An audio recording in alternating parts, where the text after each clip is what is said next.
बिहार विधानसभा चुनाव में एनडीए और इंडिया ब्लॉक के बीच मुकाबला माना जा रहा है। एनडीए खेमे की अगुवाई वर्तमान मुख्यमंत्री नीतीश कुमार कर रहे हैं और औपचारिक अनौपचारिक रूप से वे एनडीए के सीएम पद का चेहरा है।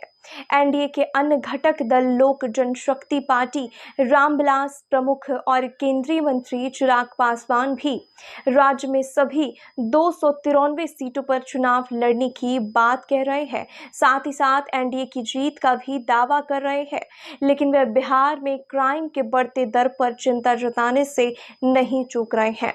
बिहार में कानून व्यवस्था की चिंता और जनसुराज के संस्थापक प्रशांत किशोर की प्रशंसा से सियासी सवाल खड़े हो रहे हैं और इससे ये सवाल उठ रहे हैं कि पिछले चुनाव की तरह कहीं चिराग पासवान नीतीश कुमार का खेल तो नहीं बिगाड़ रहे हैं।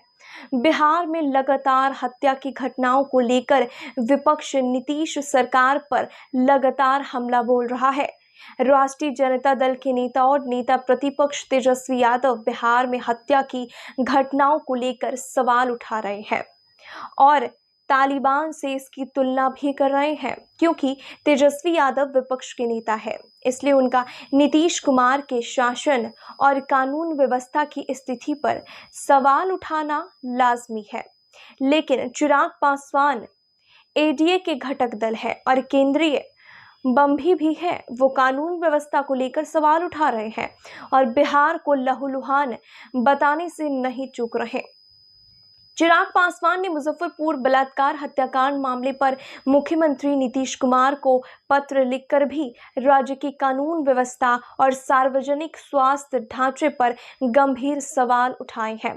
चिराग पासवान ने मुजफ्फरपुर में 9 साल की दलित बच्चे के साथ हुए जघन्य बलात्कार हत्याकांड का भी जिक्र किया है और ये भी कहा है कि यह हृदय विदारक घटना बिहार की कानून व्यवस्था, सामाजिक जागरूकता और जन स्वास्थ्य की विफलता को उजागर करती है। उन्होंने इस मामले में कड़ी कार्रवाई की भी मांग की है। उन्होंने ये भी कहा है कि ये घटना केवल एक मौत का नहीं है, ये हमारी सामाजिक व्यवस्था की विफलता और हमारी संवैधानिक जिम्मेदारी की विफलता का प्रतीक भी है। ऐसा नहीं है कि चिराग पासवान केवल राज्य में कानून व्यवस्था पर सवाल उठा रहे हैं, बल्कि उन्होंने बिहार विधानसभा चुनाव लड़ने का भी ऐलान कर दिया है और उन्होंने ऐलान किया है कि उनकी पार्टी सभी सीटों पर चुनाव भी लड़ेगी। इसके साथ ही साथ वे ये भी कहते हैं कि बिहार उन्हें बुला रहा है। ऐसे में उनके बयानों से लगातार सियासी कयास भी लगाए जा रहे हैं। चिराग पासवान केवल क्राइम के बढ़ते ग्राफ को लेकर निशाना नहीं साध रहे हैं, बल्कि हाल में चिराग पासवान जनसुराज के संस्थापक प्रशांत किशोर की प्रशंसा करते हुए कहा कि वे बिहार की भलाई के लिए ईमानदार कोशिश कर रहे हैं। पीएम नरेंद्र मोदी, सीएम नीतीश कुमार और आरजेडी प्रमुख लालू यादव और उनके बेटे तेजस्वी पर हमला करने के लिए जाने वाले प्रशांत किशोर ने भी चिराग पासवान की प्रशंसा की थी और उन्हें एक नया लड़का बताया था जो जाति के बारे में बात नहीं करता। चिराग ने कहा कि वे किसी का भी स्वागत करते हैं जो धर्म, जाति और पंथ से ऊपर उठकर बिहार और उनके लोगों के लिए काम करना चाहता है। चिराग पासवान केंद्रीय खाद्य प्रसंस्करण उद्योग मंत्री हैं। वो लोजपा रामविलास का नेतृत्व करते हैं और पिछले साल लोकसभा चुनावों में भी अपनी पार्टी द्वारा लड़ी गई सभी 5 सीटों पर भी जीत हासिल करके सुर्खियों में आए थे।